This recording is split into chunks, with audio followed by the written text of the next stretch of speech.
అవి శత్రువుల్ని చీల్చి చెండాడే యుద్ధ విమానాలు. కానీ వాటి పొగ పొరల్లో మాత్రం ఆర్థిక భారం దాగి ఉందట.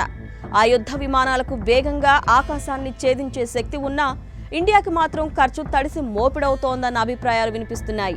భారత వాయుసేన IAF తన యుద్ధ విమానాల సామర్థ్యాన్ని పెంచుకోవడానికి అమెరికా, రష్యా నుంచి స్టెల్త్ ఫైటర్ జెట్లను కొనుగోలు చేసే అవకాశాలను పరిశీలిస్తోంది. అమెరికా అధ్యక్షుడు ట్రంప్, ప్రధాని నరేంద్ర మోదీ మధ్య జరిగిన సమావేశంలో దీనిపై ఓ క్లారిటీ వచ్చింది. అమెరికా నుంచి F-35 లైట్నింగ్ 2 స్టెల్త్ ఫైటర్ జెట్లను భారత్కు అందించేందుకు ప్రతిపాదనను ట్రంప్ ప్రకటించడం హైలైట్గా నిలిచింది. కానీ ఇండియా చేసుకున్న ఈ డీల్పై భిన్నాభిప్రాయాలు వినిపిస్తున్నాయి.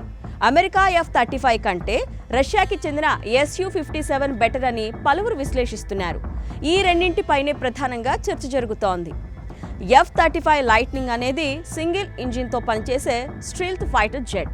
ఇది స్టీల్త్ సామర్థ్యం, అధిక speed, data processing network centric యుద్ధ సామర్థ్యాలను కలిగి ఉంది.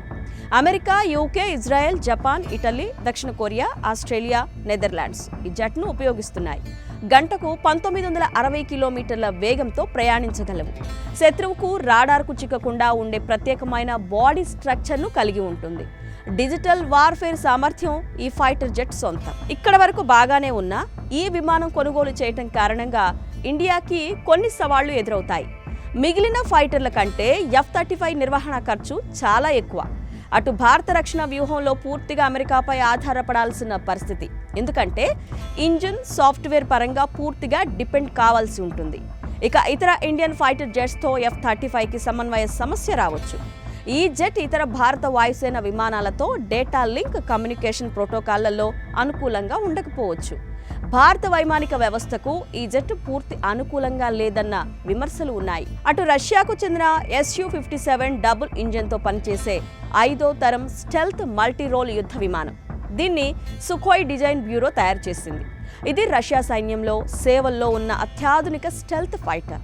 ఈ ఫైటర్ రేంజ్ 3500 కిలోమీటర్లు, గంటకు 2440 కిలోమీటర్లు ప్రయాణించగలదు. R-77, R-74E మిస్సైళ్లను మోసుకెళ్లగలదు. అమెరికా F-35తో పోల్చితే దీని ప్రత్యేకతలు చాలా ఎక్కువ. కానీ ఇప్పటి వరకు కేవలం రష్యా మాత్రమే వీటిని ఉపయోగించుకుంటోంది. ఇతర దేశాలు వీటిని కొనలేదు. అటు ఇండియా వీటిపై ఎక్కువగా దృష్టి పెడితే మరో ఉపయోగం కూడా ఉంది. ఈ యుద్ధ విమానాన్ని ఇండియాలో తయారీకి రష్యా అవకాశం కల్పిస్తారని చెప్పింది. అంటే రష్యాపై పూర్తిగా ఆధారపడాల్సిన అవసరం లేదన్నమాట.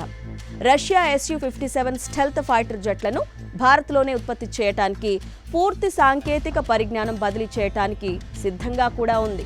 నిజానికి దశాబ్దాలుగా రష్యాతో ఇండియాకు మంచి స్నేహబంధం ఉంది. అది ఇప్పటికీ కొనసాగుతూనే ఉంది. ఇది దృష్టిలో పెట్టుకొని భారత్ నిర్ణయాలు తీసుకోవాలని పలువురు సూచిస్తున్నారు. ఎందుకంటే యుద్ధం అంటే కేవలం గగనతలంపై, భూమిపై జరిగే పోరు కాదు. దాని వెనక దాగి ఉన్న వ్యూహం, ఆర్థిక భారం ప్రధానమైనవి. F-35 కారణంగా అమెరికాపై పలు అంశాల్లో ఆధారపడాల్సి ఉంటుందన్నది నిపుణుల మాట. ఇప్పటికే Su-30 MKI లాంటి రష్యా ఫైటర్స్ వినియోగిస్తోన్న ఇండియాకు Su-57 మంచి ఆప్షన్ కావచ్చు.